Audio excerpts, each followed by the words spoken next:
Celso, helicóptero pousando. Dá o start pro helicóptero da PM. São vários sacos pretos. Tem muita coisa, galera. Muita coisa. Vários sacos pretos.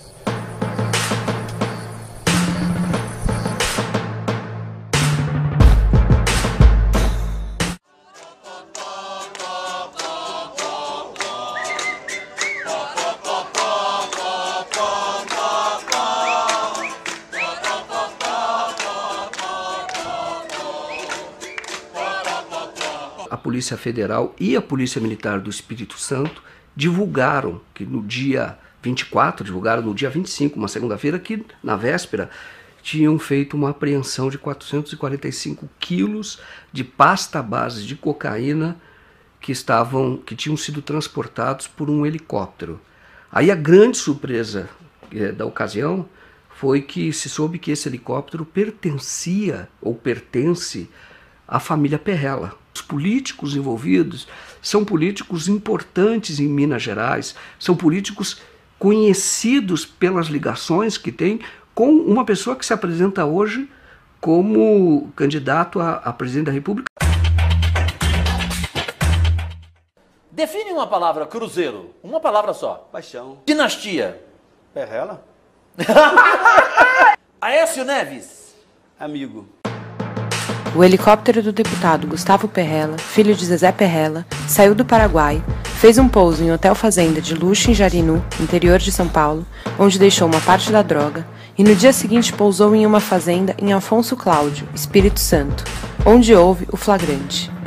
Foram presos o piloto Rogério Almeida Antunes, funcionário da Assembleia Legislativa de Minas Gerais, o copiloto Alexandre José de Oliveira Júnior, o empresário Robson Ferreira Dias e o jardineiro Diélio Rodrigues. É a segunda maior apreensão de droga lá do Espírito Santo, uma das maiores que já houve no Brasil, de quase meia tonelada de pasta base de cocaína.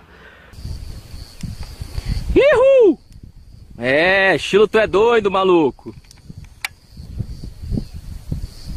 Essa investigação, vou dizer, é uma pena que ela acabou, que a Polícia Federal fez questão de livrar todo mundo, que o procurador saiu, mas o maior prejuízo é que ela realmente poderia contar melhor a história do tráfico no Brasil.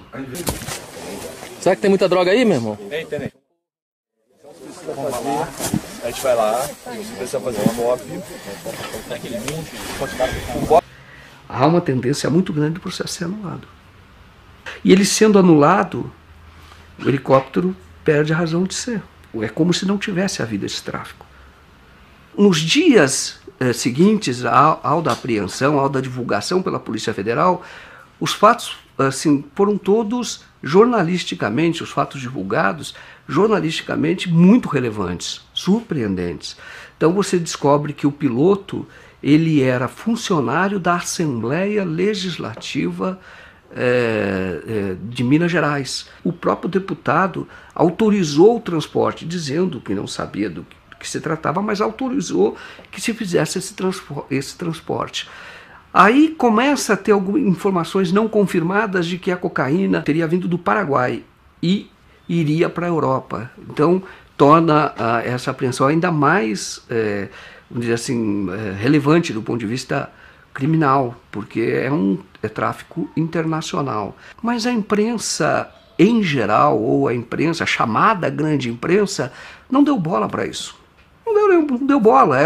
Ela tentou esconder o caso, esconder rapidamente, falava muito pouco, não falava muito das ligações políticas do senador Zezé Perrella. Não houve divulgação na mídia impressa, por exemplo, ou na televisão da liberação dos traficantes.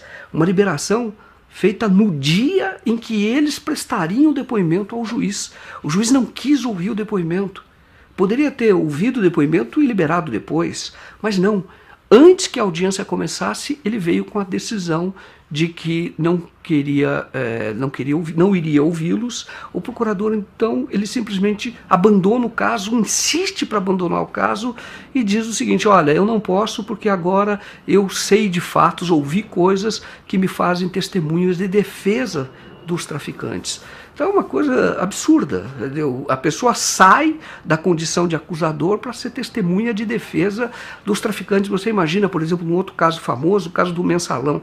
Você imagina o procurador da República, na época, o Gurgel, ou mesmo o anterior, ele simplesmente, depois de iniciada toda a acusação, ele diz, olha, não posso mais, eu agora vou ser testemunha de defesa dos acusados. É um total escândalo. Quer dizer, mostra a disposição do órgão de acusação, aquele que deve fiscalizar, aquele que deve acusar, mostra ele, na verdade, preocupado em livrar a cara das pessoas.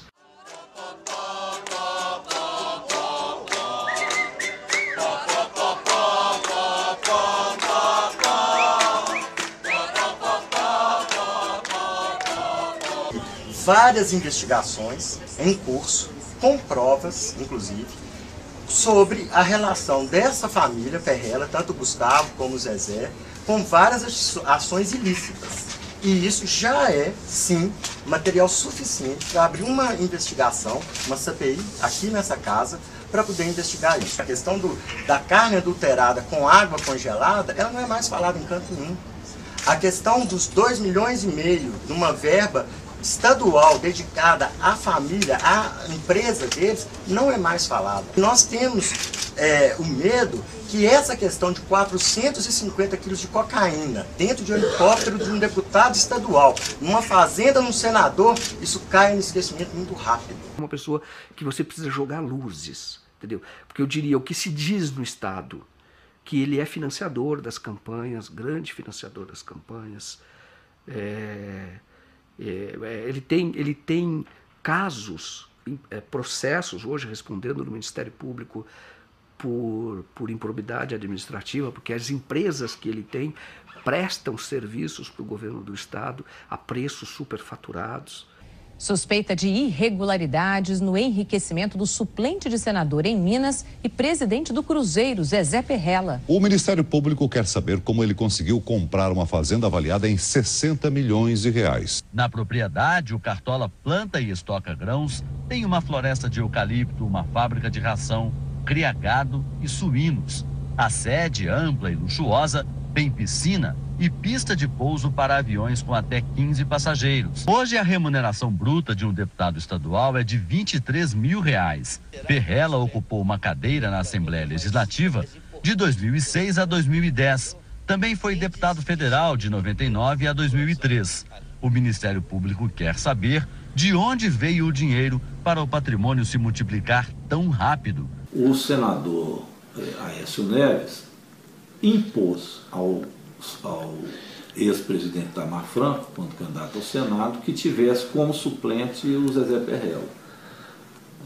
Consta que o Itamar Franco não queria, mas até para ser eleito foi uma exigência do Aécio. Como é que é a história da fazenda? A minha fazenda fica a 300 e poucos quilômetros. Essa aqui saiu na televisão aí, que a Record mostrou. Na Record? Eu ia sempre de avião, porque eu estou a 40 e poucos quilômetros de 4 cidades, né, por terra. E quando você vai de carro, você tem que atravessar balsa, essas coisas todas. Eu resolvo ir numa cidade do lado lá, que chama Paineiras. Estava eu e meu diretor de futebol. Chegando lá e tomamos umas pinguinhas, né? Evidente. Voltando, cara, eu não achava fazenda nem pro diabo. Cheio Você de eucalipto, dirigindo? Entroncamento, eu dirigindo. Tinha uns caras bebendo lá, eu parei. Falei com o cara assim, chamei o cara lá, ele veio no carro, falei, você podia me fazer um favor? Onde é que é a fazenda do Zezé Perrella? Ele falou, pô, tá me tirando, Zezé Perrella é você. Falei, eu sei que eu sou eu, caramba, eu não sei onde é que é a minha fazenda. Então, eles são populares em Minas Gerais por conta do envolvimento deles com o futebol profissional, com o Cruzeiro. Eles são conhecidos também, bastante conhecidos, vamos dizer assim, de promotores do Ministério Público, porque já tentaram, vem tentando há muito tempo investigar a família, mas sempre esbarram, os processos não andam, pelo menos não andavam até o helicóptero. E em Minas Gerais, eles são conhecidos por terem poder, bastante poder, ameaçar jornalistas. O único jornal que chegou a fazer denúncias contra ele, trocou de proprietário, tem um outro proprietário, e o jornal simplesmente não fala mais nem do caso do helicóptero. É hoje em dia? Exato, é hoje em dia.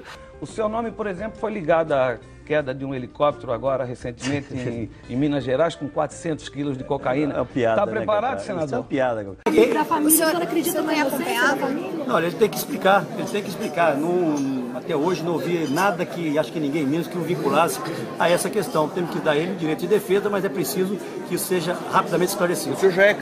A blindagem em Minas é absoluta, né? Eu costumo dizer que em Minas Gerais, por exemplo, não existe mais a tese de Montesquieu, a separação dos três poderes. Aqui, executivo, legislativo e judiciário se misturaram num só.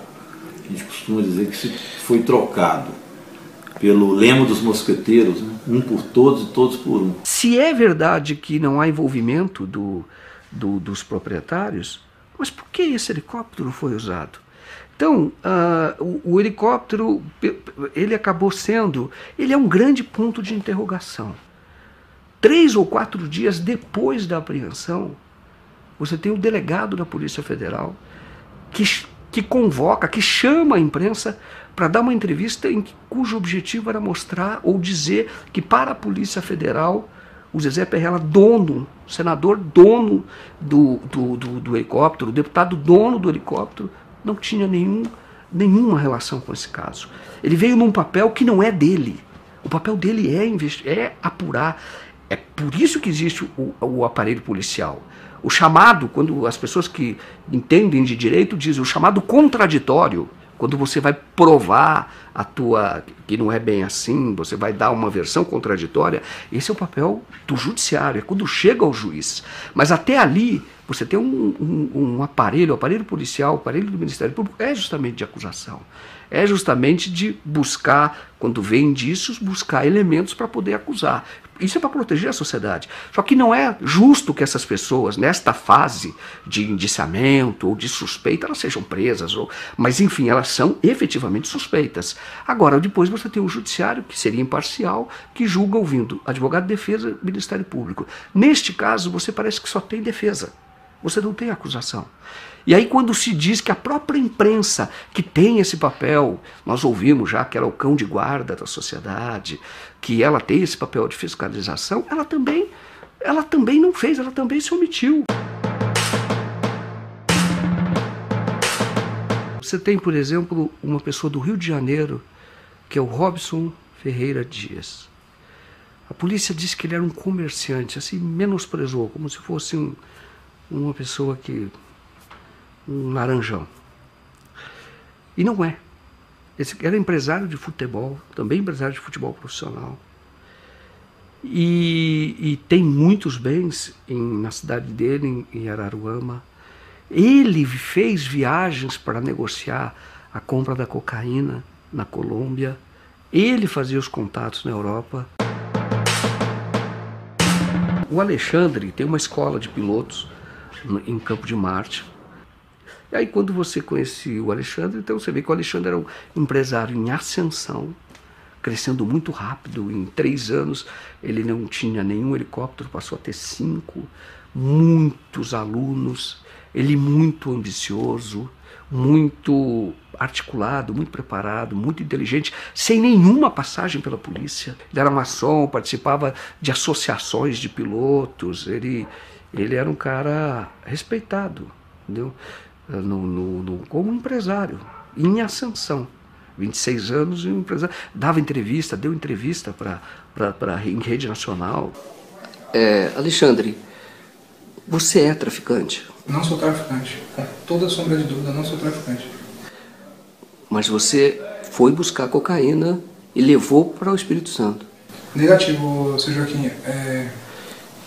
Fui contratado para fazer um voo do Paraná para o Espírito Santo de produto eletrônico e veterinário.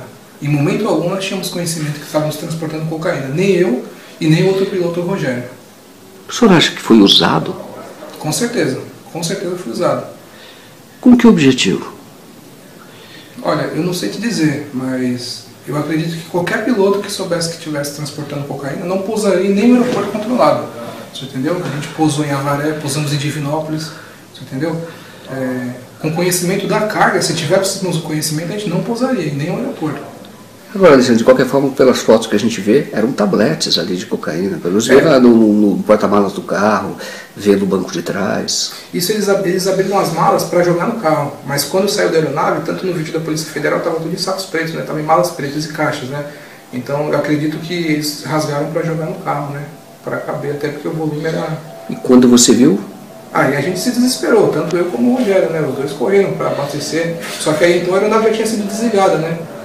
Se a gente tivesse conhecimento, a gente não ia desligar. A aeronave não precisa ser desligada para abastecer. A gente poderia abastecer. Se a gente tivesse conhecimento do que era, a gente ia abastecer a aeronave acionado. A gente cortou a aeronave, desceu, foi buscar o combustível. Ninguém estava... em momento algum a gente tinha ciência do que se tratava. Só quando eles começaram a abrir. Aí bateu o desespero. Só que quando a gente viu o que era, já começou a chegar a polícia, né? Agora, Alexandre, tem uma mensagem que é trocada por o piloto, pelo Rogério, com o primo dele, em que ele diz que estava transportando coca. E tira até uma foto. E transmite uma foto. Eu não tive acesso a isso, eu não vi. O que eu posso garantir é que a mercadoria veio toda em malas e caixas fechadas. A gente não tocou em nada, a gente não carregou a aeronave em momento algum. E qual era a linha de defesa do senhor? A nossa linha era justamente isso aí. Que ele não tivesse conhecimento que era droga. Seria isso aí tentar saber que ele é primário, a pessoa que nunca se envolveu com crime. É um empresário. Para nós foi surpresa também. O que o senhor acha que vai dar esse processo? A justiça tem que decidir. Esse processo, sob a minha ótica, está nulo. A prova ilícita não tem valor algum. Por que São Paulo, que tem a maior frota de helicópteros do mundo, e esse piloto que nos deu entrevista, foi ele que articulou o transporte? Então foi ele que trouxe um helicóptero de Minas Gerais para fazer esse transporte. Teoricamente foi ele que trouxe. Mas eu me pergunto, mas por que ele precisava trazer de Minas, se aqui em São Paulo tem tanto helicóptero? Ele próprio tinha 5 helicópteros. E ele é o menor nessa cadeia. Você percebe que ele recebe ordens. Quando você vê a investigação, eles falam todos em códigos, com apelidos. Ele é subalterno.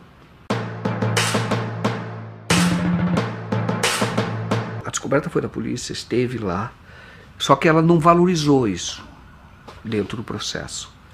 Porque a droga, pela legislação, o próprio território do hotel, por ter guardado a droga, está sujeito até a confisco, assim como o helicóptero. E então são pessoas que são empresários, sem nenhuma passagem, riquíssimos, são donos do hotel. Num Jeep verde, eram 3 homens que vieram até o helicóptero, pegou o Jeep e levou para dentro do hotel. Estavam todos em malas pretas, em sacolas pretas grandes. Foram todas para o hotel. No dia seguinte ele volta lá, pega de novo, só que havia menos sacolas, havia 3 sacolas a menos. Volta de que horas vocês pararam em Jarinu? Isso, quando veio e descarregou. Do Campo de Marte para Jarinu dá 15 minutos. A gente chegou lá um meio dia 15 mais ou menos. Isso quando estava indo, pegando a mercadoria. Exatamente. Mas e quando descarregou a mercadoria, era que horas? Era por volta de umas 4h30, 5 da tarde. De sábado? De sábado. E você sabe quem são as pessoas que pegaram essa droga? Eu não sei quem são as pessoas. A única coisa que foi passada é que ia ter um Jeep e iam ter 3 pessoas para receber. Um Jeep verde, 3 pessoas. Né? Segundo ele, era funcionário dele da 25. Então a gente pousou no Hotel Fazenda, em momento algum a gente pousou no local escondido, pousamos no local. Eu e o Rogério, o piloto, a gente não tinha conhecimento do que estava transportando. A gente sabia apenas que era produto eletrônico e veterinário. Em momento algum a gente desconfiou que era droga. Você acha que os donos dos hotéis sabiam que estava sendo descarregada essa mercadoria lá? Eu não posso afirmar para o senhor. Não posso afirmar isso. Até porque eu não conheço os donos do hotel, né? Eu fui contratado pelo rádio e foi a única pessoa que eu tive contato, né? Então quando você vê esse helicóptero, você vê a escola de helicóptero, o cara crescendo muito, o empresário. Você vê outro empresário de futebol do Rio de Janeiro.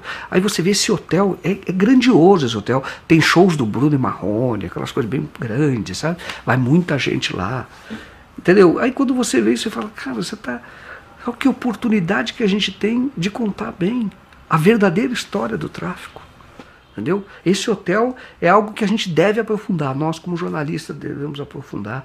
Eu fui até um ponto, vou dizer que ainda não fui além, porque nós iríamos muito à frente da polícia. E nós não temos os instrumentos para fazer isso. Entendeu? É uma investigação virgem que a gente vai na frente, totalmente na frente. Porque essas pessoas sequer foram acusadas, sequer foram mencionadas.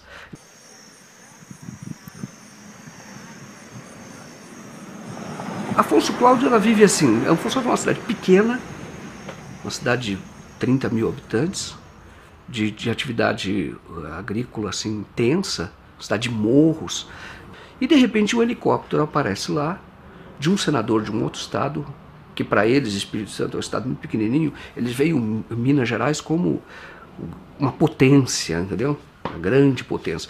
Então vem de lá com quase meia tonelada de cocaína, de pasta à base de cocaína. O próprio juiz com quem eu conversei longamente, ele recebeu a visita da DEA, agentes americanos, justamente para dizer, primeiro, o Brasil é a porta de entrada de droga para a Europa. Segundo, o Espírito Santo, o porto do Espírito Santo é muito usado por isso. Meia tonelada de pasta base, que custa na ponta inicial do tráfico, as pessoas falam entre 4 e 6 milhões. E que você pode render lá fora, depois que você faz a mistura, uma cocaína de qualidade na Europa, as pessoas falam que renderia pelo menos 50 milhões.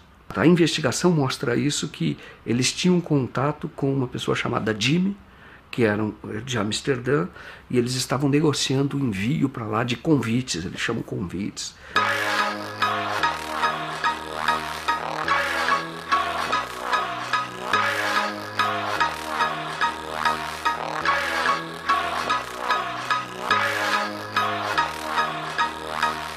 A investigação parou. Os caras foram soltos. Foram soltos sem pagar fiança, sem exigir, por exemplo, tornozeleira, que poderiam ficar em tornozeleira, sem nenhuma obrigação de comparecer mais à justiça. O helicóptero pode ser devolvido para a família Perrella. A droga vai ser queimada, mas ninguém tem certeza que se o que vai ser queimado será a mesma droga. Aí diz, olha, e como é que fica a sociedade? Por que estamos fazendo tudo isso?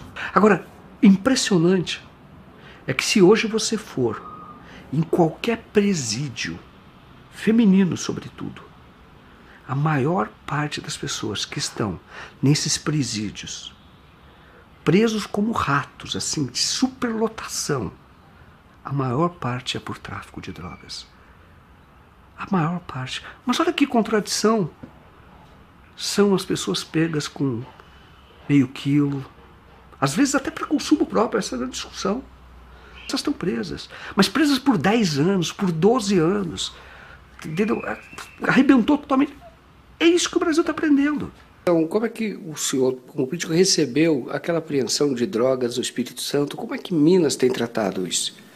O que nos choca nisso são as diferenças de tratamento. Nem o piloto, após um flagrante de 445 quilos de pasta base de cocaína, nem o piloto está preso, que foi pego em flagrante.